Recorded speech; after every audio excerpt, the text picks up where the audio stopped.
waaw ñi ngi dellu si waat di leen fàttali ni ñoo ngi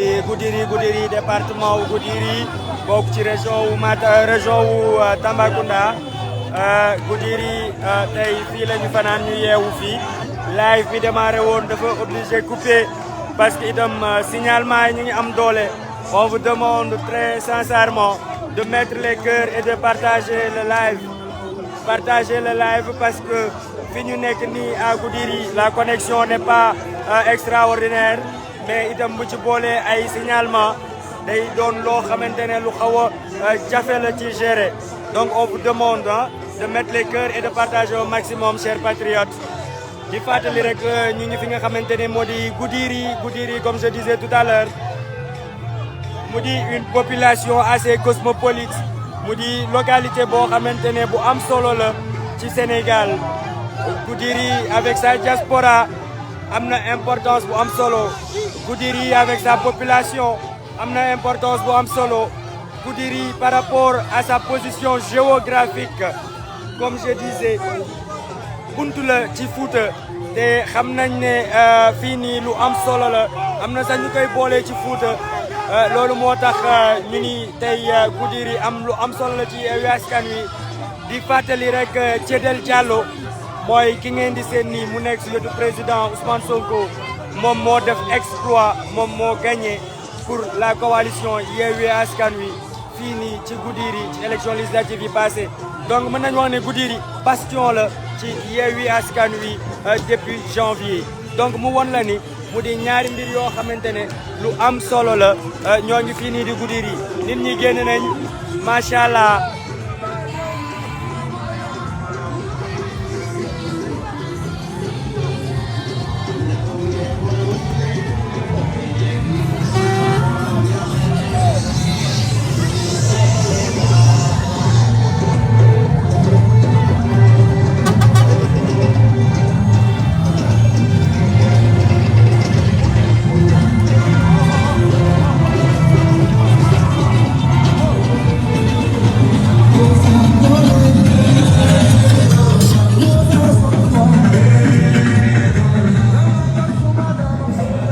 Voilà, la caravane reprend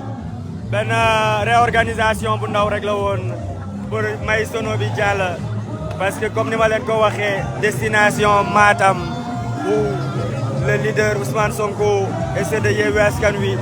war nañ def benn jonction ñu daje ak Barthélémy Diaz et sa délégation qui a quitté Dakar pour l'étape de Matam donc Matam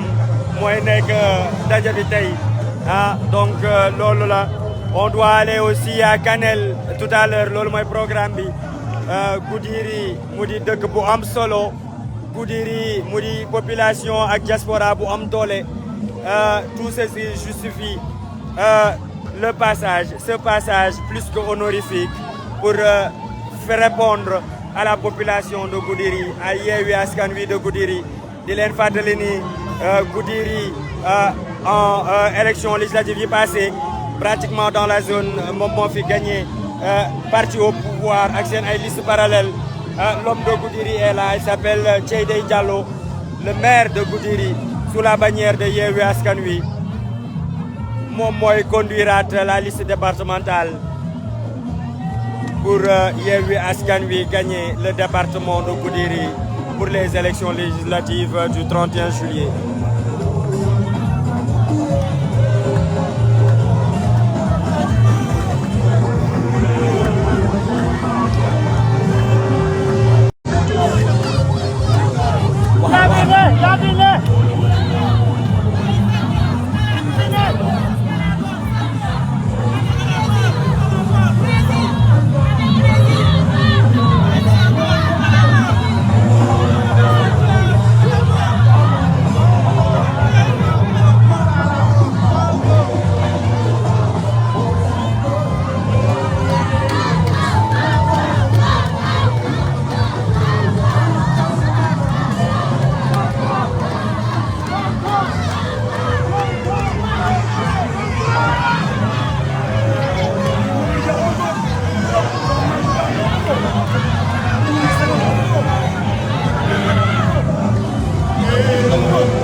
Voilà Goudiri qui déroule le tapis rouge au leader de Yewwi Askan Wi et à Ousmane Sonko. Goudiri du Sénégal oriental, Goudiri porte de Fouta Toro. Je rappelle qu'aujourd'hui nous serons à Matam, une jonction des leaders de Yewwi Askan Wi et la délégation du maire de la ville de Dakar, l'incontournable Borom Dakaru, Barthélémy Diaz. Cette jonction se fera à Matam, où l'apothéose sera signée aujourd'hui. Le rendez-vous est à Matam, mais avant, nous serons à Kanel. Kanel aussi, qui fait partie de la région naturelle du Fouta Toro. C'est assez important aujourd'hui. Il n'y a pas de titre foncier qui tienne. Yewwi Askan Wi moom mooy dynamique u changement au Sénégal. tey ñoo ngi fi nga xamante ni moo di Goudiri ak électorat bu am solo boo xamante ne mën nañ wax ne léegi Goudiri bastion wu Yewwi Askan Wi la ndax élection yi nii passé ki ngeen gis nii mu ànd ak président Ousmane Sonko joxati nañ ko xale ba ndeysaan de très belles images. L'espoir du peuple en communion avec l'avenir de ce peuple-là, les enfants et les bébés. Il faut quand même une dose de confiance, à la limite même aveugle, pour confier son enfant à quelqu'un qu'on vient de voir de visu pour la première fois. Tout ceci est la symbolique de l'espoir que porte le Sénégal de l'intérieur, le Sénégal des dignités retrouvées, à l'homme que l'on appelle Ousmane Sonko, qui au-delà de ce nom qui résonne partout en Afrique, tel l'espoir tant attendu, tel le réveil, le crépuscule africain, Ousmane Sonko symbolise aussi tout ce qui est valeur sénégalaise, tout ce qui est aspiration du Sénégal, tout ce qui est ambition pour cette jeunesse sénégalaise, une jeunesse décomplexée, une jeunesse qui est au cœur des enjeux, une jeunesse qui comprend les enjeux du Sénégal et les mutations qui doivent porter l'Afrique au cœur de ces échanges-là. Ce n'est plus une histoire de discours ou de littérature. L'heure de la pratique est venue. L'heure du réveil africain, comme il le disait dans son fameux discours. Le 21e siècle est celui africain et surtout celui de la jeunesse africaine. Il faut que cette jeunesse-là puisse, aux internautes, où que vous puissiez vous trouver, sachez que vous êtes les relais naturels de cette idéologie, de ce rêve, de ce panafricanisme, de ce souverainisme qu'on veut apporter à nos peuples. Regardez Goudiri, nous sommes en 2022. C'est de très belles âmes qui sont à Goudiri. Les gens, ils ne se plaignent pas par dignité, mais Goudiri manque de tout. Heureusement que depuis janvier 2022, Yewwi Askan Wi occupe la mairie et de Goudiri. Ce qui est assez important, la dynamique de changement est engagée. Il faut que nous continuions ko boo xoolee Goudiri nu mu mel ñu ni la ñoo ngi 2022 nga mën a xam ne politiciens yi fi newoon gouvernement bi fi nekk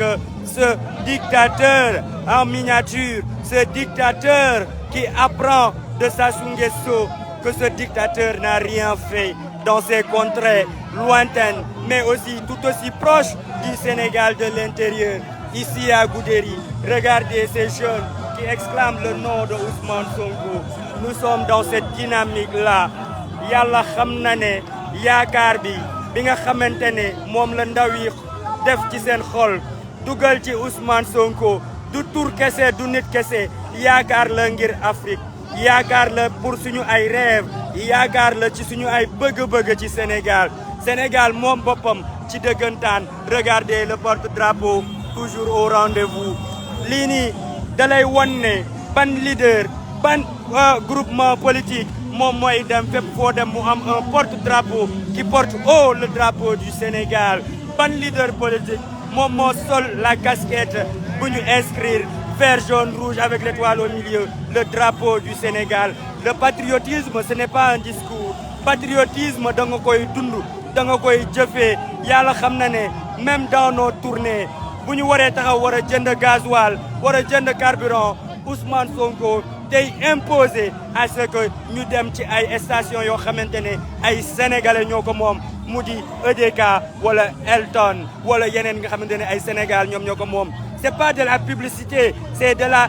thérapie par l'exemple. C'est ça qu'on appelle la thérapie par l'exemple. Il faut donner l'exemple pour que Sénégal ñu mën a xam ñu bàyyi décomplexé bi ñu bàyyi complexé bi plutôt lu am solo la. Et nous sommes dans cette dynamique-là, ici, à l'intérieur du Sénégal, dans les terres du Sénégal, là où la dignité a une certaine signification. Nous sommes ici pour s'affronter ak askan wi te yàlla xam na ne dërëm génnul kenn joxul nit dara seenu leen fi ay t-shirtu Khalifa Sall seenu leen fi ay t-shirtu Ousmane Sonko seenu leen fi ay t-shirtu Déthié Fall seenu leen fi ay t-shirtu waa PUR bu Cheikh Tidiane Youm seenu ñu fi dara fii lu fi am moo di les Sénégalais ci xol bu set ci xol bu laab ci les Sénégalais ci xol bu set ci bëgg-bëggu Sénégal ñu sol seen yére waaye yére yi ñu sol mooy yére yi dàq ci Sénégal yére yi ñu sol mooy yére yi gën a bees ci Sénégal ndax yére la yoo xamante ne moom moo sol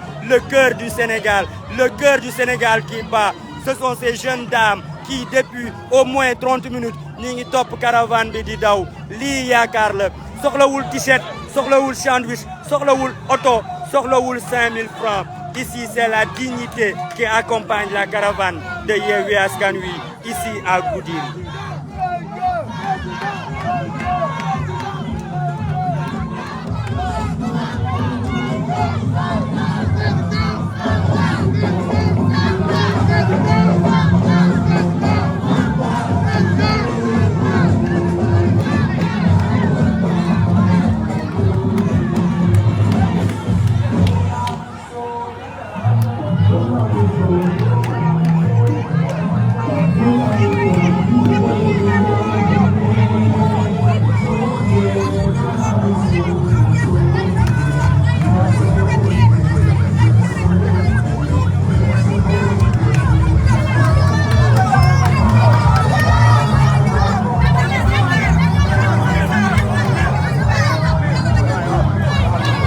Ndeysaan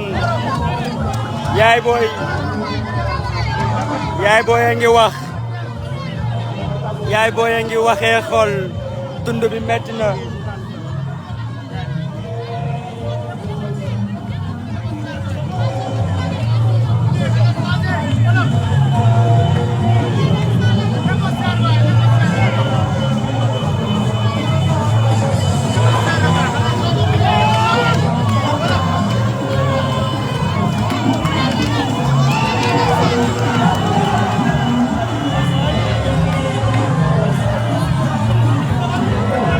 la symbiose, l'harmonie de ces femmes,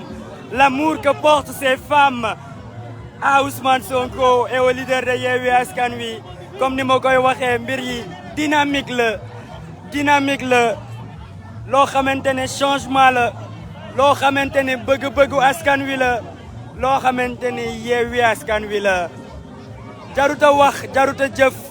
lépp a ngi nii on écoute et on regarde on voit on entend ces cœurs battre on entend chaque battement de cœur ñu ngi koy dégg et ces cœurs vibrent pour Yewwi Askan Wi ces cœurs vibrent pour Ousmane Sonko ces cœurs vibrent pour l'idéal de Yewwi Askan Wi la souveraineté retrouvée la dignité sénégalaise retrouvée la dignité africaine retrouvée ñoo ngi ci dynamique boobu et heureusement bi ñu yàlla mayee tal ak fekkee ba ñun ñëpp ñu bokk ci yéen ñi di ñu suivre à travers le monde vous les patriotes d'ici et d'ailleurs les patriotes sénégalais les patriotes africains nous sommes à ce rendez-vous-là dynamique de changement pour la souveraineté africaine pour la souveraineté retrouvée pour l'Afrique et pour notre avenir. Cette jeunesse et ces femmes, ces vieilles femmes, ces hommes du troisième âge, ils portent tous.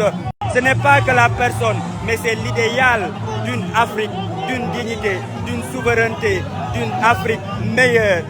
innovant, d'un Sénégal émergent, dëggantaan, pas que ay yi nga xamante ne ay concept yu ñuy jënd à coût de milliards. Aujourd'hui da ngay xool nit ñi ni ñu bëree Ousmane Sonko bu wootee Burok à Ziguinchor nit ñi ñooy génn kenn fayu leen ñu liggéey Ousmane Sonko bu taxawoon fii nii tey fii nii à Goudiri mu ni suba bu ko fi gis benn mbuus yàlla xam na ni les gens allaient s'exécuter parce que il y a la confiance entre Ousmane Sonko et ce peuple-là. Ousmane Sonko porte l'idéal de ce peuple-là. Loolu moo indi fu ñu dem du t-shirt du xaalis du mobilisation du xaalis bu ñuy joxe du sandwich bu ñuy joxe nit ñi ñooy topp Ousmane Sonko nit ñi ñooy topp les leaders de Yewwi Askan Wi et je vous dis et je vous le promets li nga xamante ne cet espoir-là ne sera jamais trahi. Cet espoir-là ne peut être trahi parce que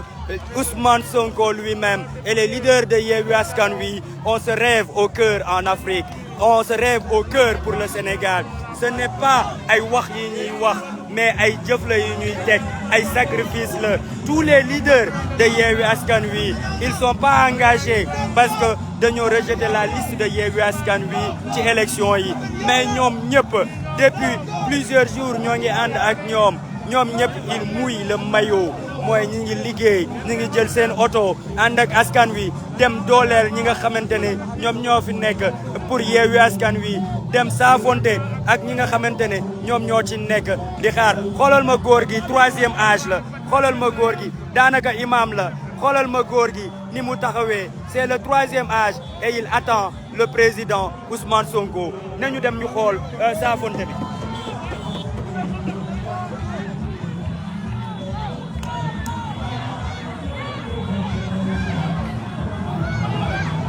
ndeysaan c'est l'émotion sët yi ñëw nañ jël si góor gi bi mu saafante ak président Ousmane Sonko waaye bëgg moo mel noonu bëgg moo mel noonu.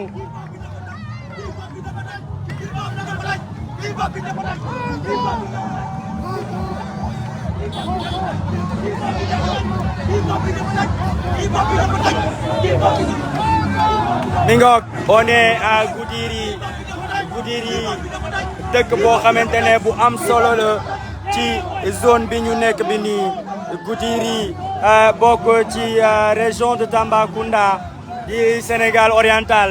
département wu Goudiri mi ngi nii nag ñu ngi fiy def caravane depuis tout à l'heure à peine une quarantaine de minutes ñu ngi dugg ci biir Goudiri ci biir dëkk bi vraiment saafonte ak nit ñi waaw dañoo wàcc dugg carrément ci koñ yi parce que nit ki itam ni mu la bëggee ak fi mu la bëggee foofu nga ko war a fekk nga saafonte ak moom donc on vous laisse un peu le temps de savourer d'admirer cette ambiance là ici à Goudiri.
ngi leen doon wax importance su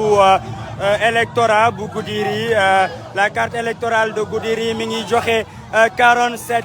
335 électeurs fii nii à Goudiri Goudiri qui est benn ci 4 départements yi nga xamante ni moom moo nekk fii ci région wu Tambacounda bu Sénégal oriental. donc ni ma leen ko doon waxee rek parce que boo jëlee les 47 000 électeurs qui sont ici dans le département de Goudiri nga teg ci seen diaspora macha allah diaspora bu am doole la ñu am. donc aujourd'hui en passant par Goudiri non seulement Yewwi Askan Wi va à la rencontre des populations au niveau local mais itam dafay sagal dafay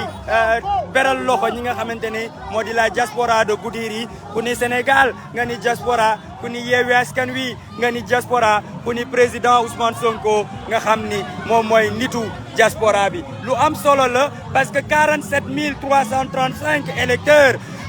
lu am solo la ci bastion bii nii on rappelle juste que Tambacounda le département de Tambacounda moom rek ñoom ñi ngi am plus de 112 000 électeurs après Koumpentoum topp ci en termes de autour de 55 et quelques mille électeurs donc yooyu noonu yëpp c'est des données yu am solo boo gisee li indi l'intercoalition Yewwi Wallu boo additionné fii nga plus fait véritablement la majorité et on peut même dire que la majorité est déjà acquise à l'Assemblée nationale. La cohabitation est une réalité et doit être une réalité au soir du 31 juillet 2022.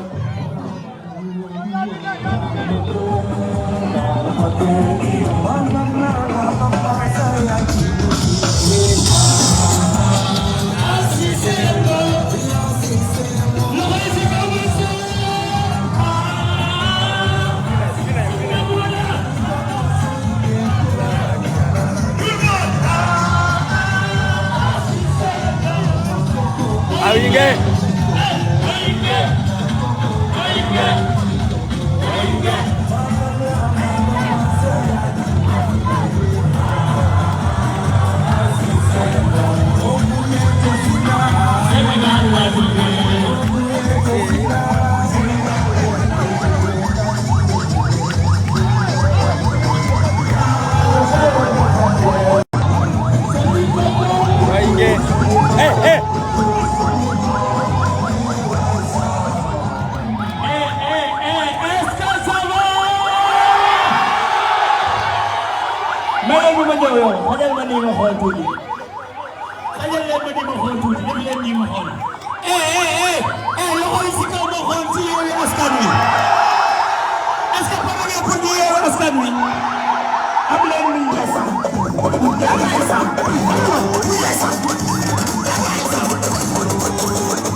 Est-ce que dañuy baal waa APR est-ce que war nañ leen baal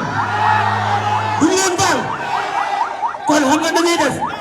nii dañuy def pare ngeen est-ce que pare ngeen non man gisaguma ne pare ngeen de yuuxu leen ma xool ndax yéen a ngi fi yuuxu leen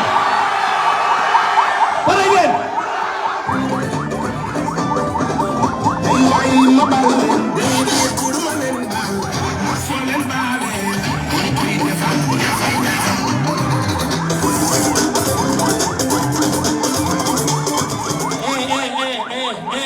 ma baal leen déedéet soo leen baalee dañ koy defaat kon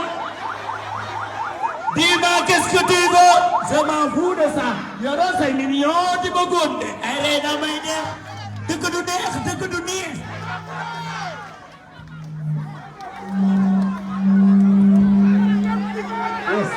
Yes.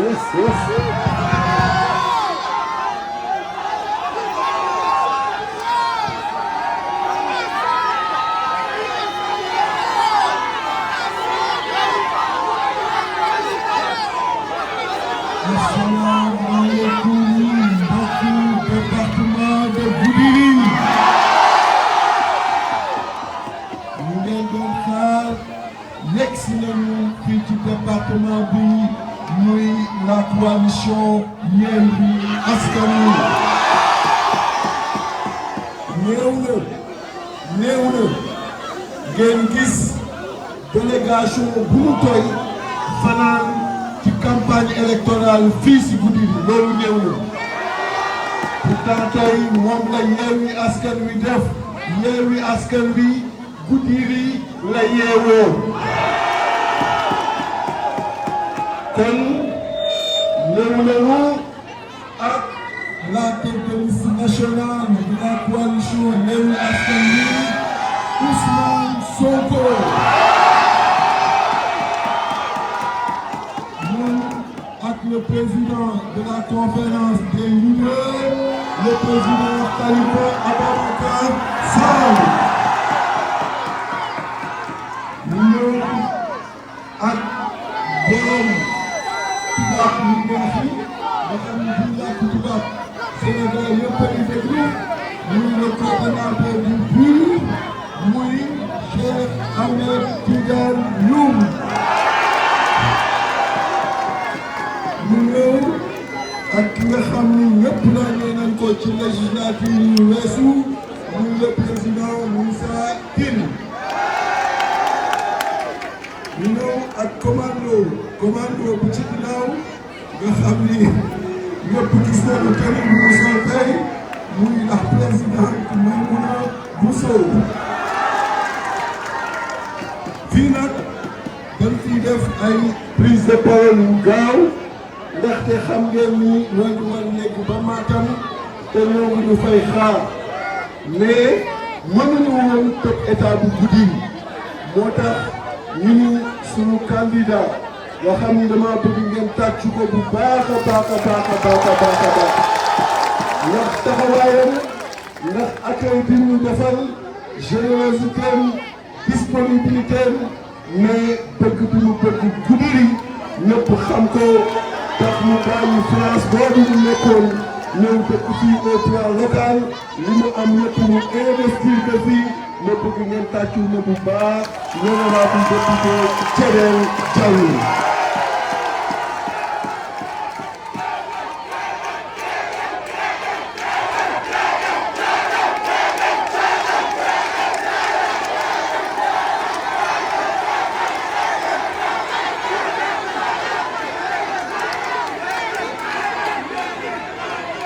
kon sans plus tarder dañuy jox honorable député Thiénel Diallo mu wax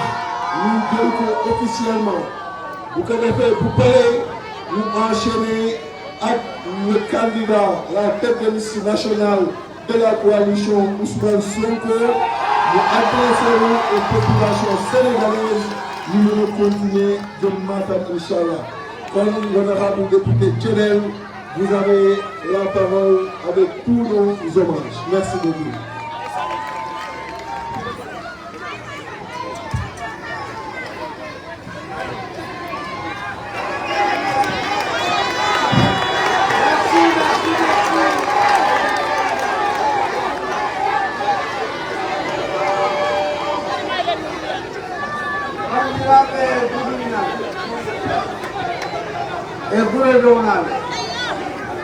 yimɓe région Tamba o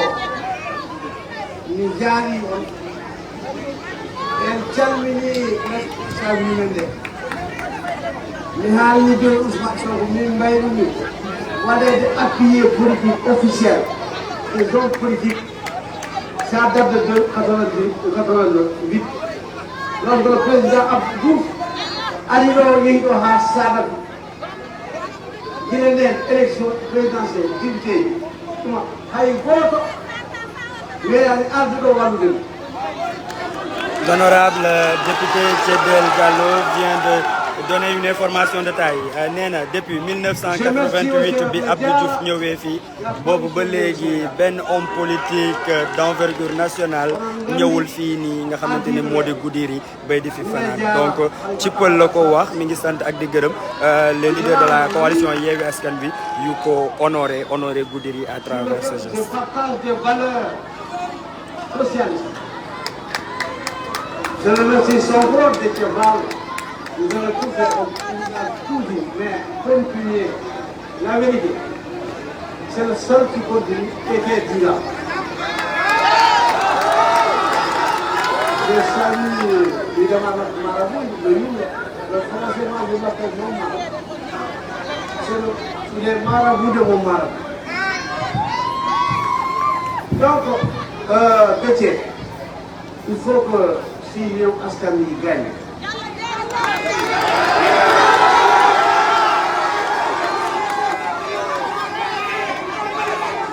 meeɗaani wonde o meeɗaani yiide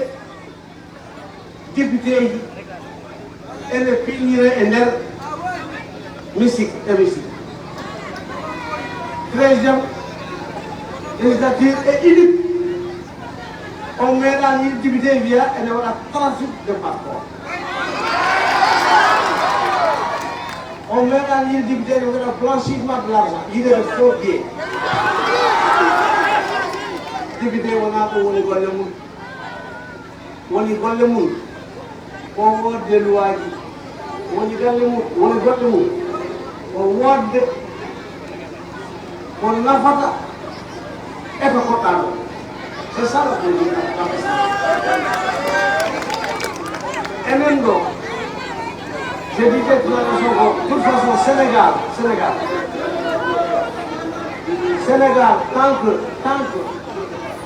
tant que gure dow ɗe tant que ladde nde waɗaani développé Sénégal yahata hay goto.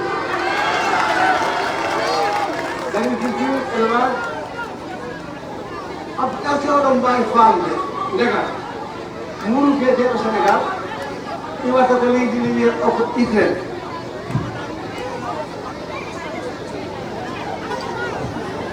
ɗum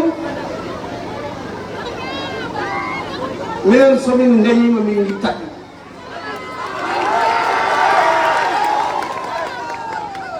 Sénégal ene wawi wonde autosuffisant par ce que Sénégal ne jogui maayo ɗiɗi fleuve de Gambie fleuve Sénégal ene jogui caangi kala nde mbaɗɗa hen barrage ndiyam nan ya ɓuuri ujunnaje 5 milliard ndungu ko toɓata goɗɗum hen yaha fleuve Gambie goɗɗum hen e jawat caangol hen gotol oɗon gandi wiyete ko Mamakunda. Bon en tout cas il faut y croire, moi j'y crois. Oɗo condition mo jimi ɗo aɗa andi joni fekkere hen fuɗɗimo famnude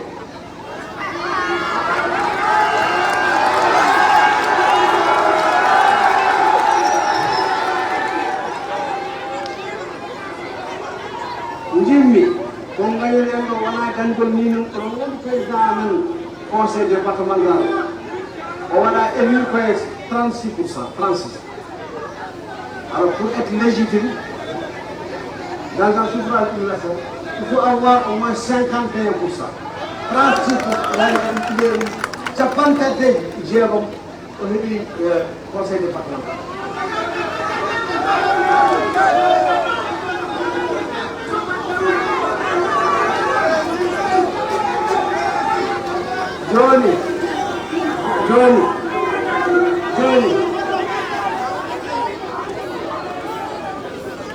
joni heddi ko haadi enen e wallu Abdoulaye Wade e Sonko e Khalifa e woɓɓe en kawri ngerden woto gonɗo hedde ɗo normalement on doit gagner partout dans tous les départements. Merci.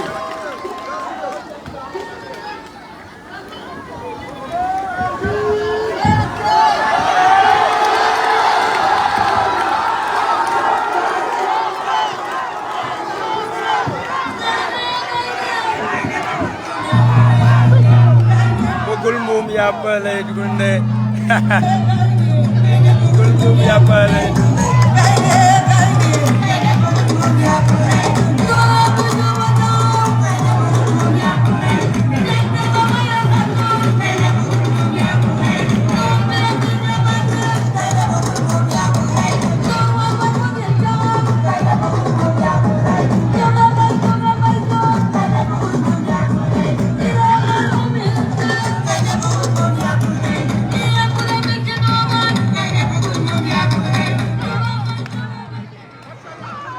alors kon sànq bi ñu ñëw dafa am ñu nekk Saraya ak Salémata doon wax bu doon seen sago caravane bi dafa doon jaar wante ñu leen di wax ni di président Ousmane Sonko waxee depuis Kédougou wax naa pour toute la région de Kédougou te yàlla xam na ni fii ci Goudiri ñoo fi yegg si à 4 heures du matin ku xëy depuis 10 heures di daw pour gis Sénégalais yi de 4 heures du matin xam nga ni Sénégalais yi ñoom ñoom la bi ñu yegg si ci Tébél il faisait 4 heures du matin te pourtant fekk nañu ci yoon bi ay militants yu bëri taxaw di xaar cortège bi kon ñoom gàcce ngalama.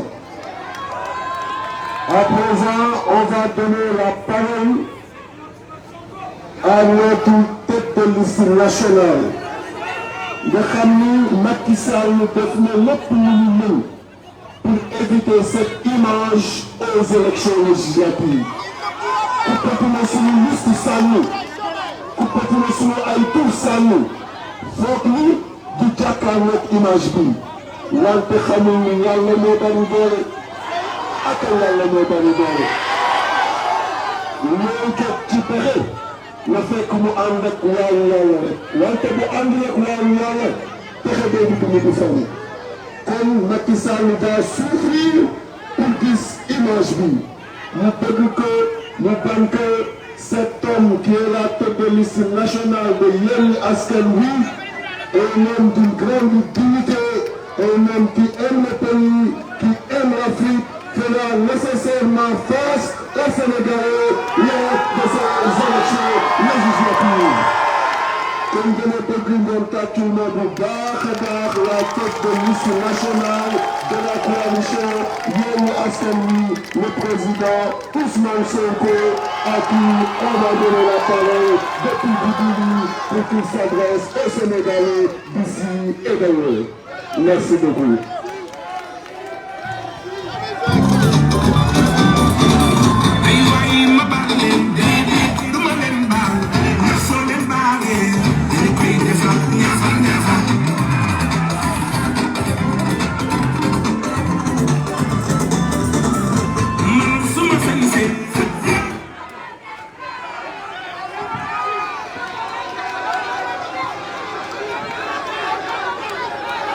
asalaamaaleykum mbokki Goudiri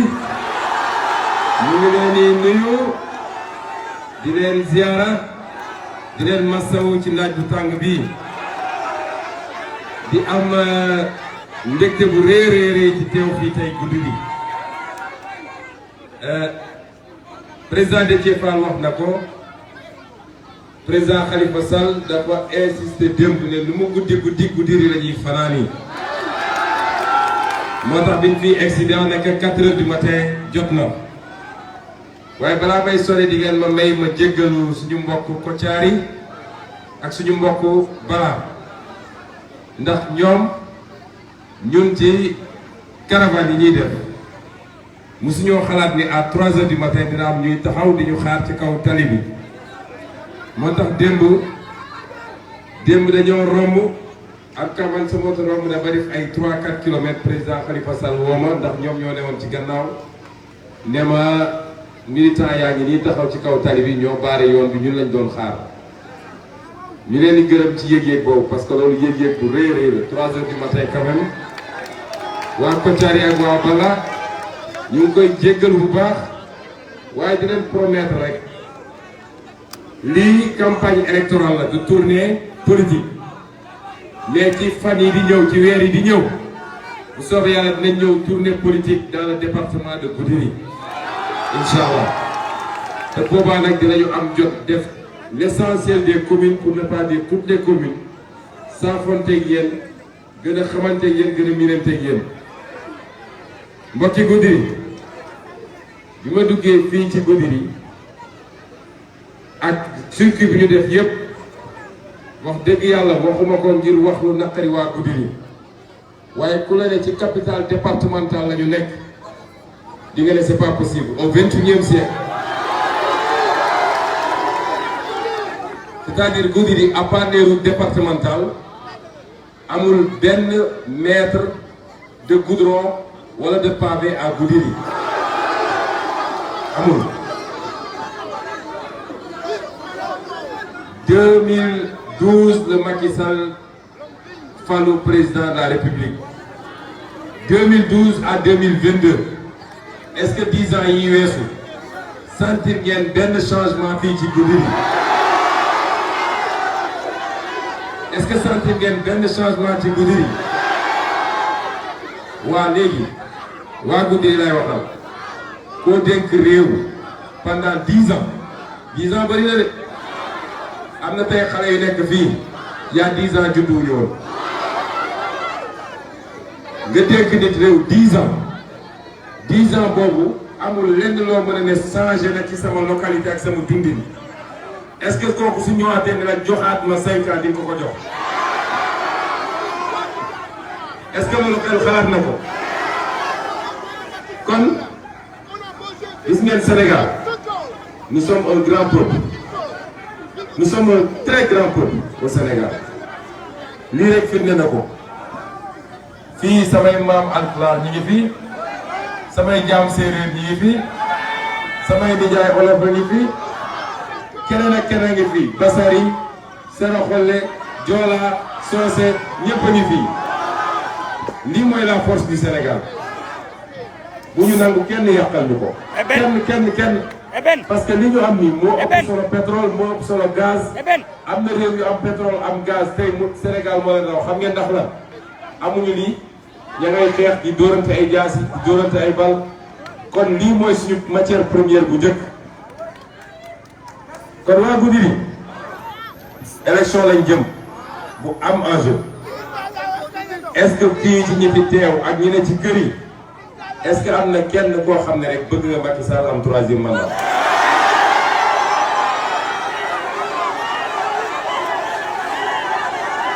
est-ce que am na dama ne xam ngeen wax 3e mandat sax dafay bëri parce que moom bu lijjanti woon sax ba jaxase ak conseil constitutionnel ne am na candidature bu demee élection ñu làbbali ko ba mu saf sax moo tax 3e mandat bi soxla dama ne est-ce que am na kenn ku bëgg Macky Sall déposer sa 3e candidature loolu mooy laaj bu njëkk bi ñaareelu laaj bi est-ce que fii am na koo xam ne mën na ne moom il vit très bien actuellement au Sénégal est-ce que am na ku mën a wax fii nii est-ce que am na ku mën a wax fii nii li ceeb bi di jar li diwlin bi di jar li soble bi di jar li pomme de terre bi di jar li ndox mi di jar li courant bi di jar moom mi ngi koy supporter facilement est-ce que am na ku mën a ne essence li muy jar ak gaz li muy jar moom mi ngi koy supporter bu baax est-ce que am na ku mën a wax fii nii moom kontaan na ci faju bi wala ci njàng mi waa Goudiri réew bu fa loolu manqué lan moo baax ci réew mi xam nga tey say ndax sénégalais naan tabax naa ay autoroute tabax naa ay pont tabax naa ay lii te nit ñi mënuñoo am liggéey ban jeune moo fi am liggéey fii gis nga premier facteur de développement moo tax Nations Unies buy natt développement bu ko nattee ci infrastructure xam nga lu ñu koy nattee li ñuy wax indice de développement humain mooy nit ki ci boppam lan la am ci dëkkam ci koom-koom ci alal ci faju ci jàng ak ci liggéey loolu mooy premier élément de développement loolu boo ko ratee rek yaa ngi ci sous-développement moo tax suñuy natt réew yu gën a développé du ñu wax États-Unis de du ñu wax Chine pourtant ñoo ëpp doole mais Suède la ñuy wax ak Norvège ak Danemark ak Hollande parce que foofu la citoyen bi di am niveau de vie bu gën a kawe ci àdduna moo tax ñoom suñu waa ji dafa cuune rek tubaab bi dañ koy nax rek dara xamu ko parce que tubaab bi ñoom dañoo am seen fulla dañoo am seen programme tubaab bi dañoo atteindre seen limite ci développement il faut ñu ñëw prolonger seen développement fii ci ñun Afrique mais suñu ñëwoon nañu dem leen def ci mbay mi dem leen def ci càmm ji dem leen def ci hôpitaux yi loolu baaxul ci ñoom dañuy ñëw ne Macky Sall dañ lay lebal xaalis waaye xaalis xam nga liñ ci bëgg bu koy bëggu diri de naan da ngay financer mbay mi wala sàmm bi wala l'emploi des jeunes déedéet xaalis bi ngay jox xam nga liñ ci bëgg nañ ci tabax autoroute parce que suñuy entreprise ñooy gagné marché bi delloo xaalis bi Europe nañ ci tabax stade parce que suñuy entreprise ñoo koy tabax delloo xaalis bi Europe nañ ci tabax ay BRT ak yu ngeen xamul parce que suñuy entreprise mooy gagné delloo suñu dëkk moo tax enjeu élection bi dama bëgg ñun ñëpp ñu xam ko enjeu élection bi mooy ñu jëlaat suñu réew téye ko parce que le Sénégal lépp am na fa monsieur le maire dafa wax lu am solo léegi ci pulaar dégguma pulaar bu baax waaye damay fortaatu nag li mu wax mooy développement ci base lay commencé jëm ci kaw mais doo toog Dakar sa pare ne maa ngi développé Goudiri da ngay nax sa bopp pour mu commencé ci base bi nag il faut ñu def li ñuy wax territorialisation des politiques publiques mooy alal bi 5000 milliards bi ñu ne moom la ñu am budget suñ jëloon gox gu nekk ñu ne jox nañu ci nangam milliards waa gox nga defar seen gox moo gën yow nga toog Dakar ne yaay defar Goudiri exemple bi ci gën a doy waar nag gis ngeen autorail bii ñu romb autorail bi rek mënoon na développer Sénégal ak Mali mais rey nañ ko dañ koo njëkk a privatiser jamono Ablaye Wade jox ko benn tubaab benn naar ba lekk xaalisu autorail bi yépp li mu waxoon ne da koy def ci investissement 3 milliards et quelques defu ko ci ba pare toog ba Macky Sall ñëw ñu delloo ko li mu defoon ci xaalis moom ba pare jëlaat autorail bi tëj ko est-ce que loolu jaadu na nga jël 1500 milliards déglu leen ma bu baax yéen waa Goudiri pour wane ne ni Macky Sall yoonam newul ci Sénégalais de l'intérieur yi tu prends 1500 milliards nga dem def ko ci benn train express régional boo xam ne 39 kilomètres la ci jamono joo xam ne boo defoon 7 milliards ci Dakar Bamako kon train baa ngi romb fii lu ñu bay mu jël ko su dem jugee Bamako jël guro jël tissu jël leneen ak leneen lu ñu bay fii mu jël yóbbu Dakar suy jëlee nga Dakar jël foofu lu ñu fay produire daal di yóbbu Bamako gaar bu nekk nag muy fii muy Koungheul muy feneen ak feneen fu mu dem taxaw nit ñi yeb seen marchandise nit ñi wàcc seen marchandise loolu mooy économie loolu mooy koom-koom te pourtant 7 milliards rek lañ ci laajoon. solo buñ ko caaxaaree ñoom de sonn nañu ci campagne bi mais dañuy xaar ba mu des 2 jours 3 jours ñu génne xaalis bu dul jeex yéen a ma gën a xam fu xaalis bi jógee gis nga xaalis boobu moo doon tabax tali bii xaalis bi doon def tali bii pavé def fi assainissement xaalis bi doon def école bi xaalis bi doon def poste de santé bi dispensaire bee may gis xam naa ne ku fa dugg doo am aspirine du ñëpp génn ci as tuut nag xaar ba mu des 2 jours ci élection ñi ñëw di joxe ay 5000 10 000 est-ce que pour 10 000 francs jar na nga jaay sa ngor est-ce que pour 10 000 francs jar na nga hypothéquer sa avenir doom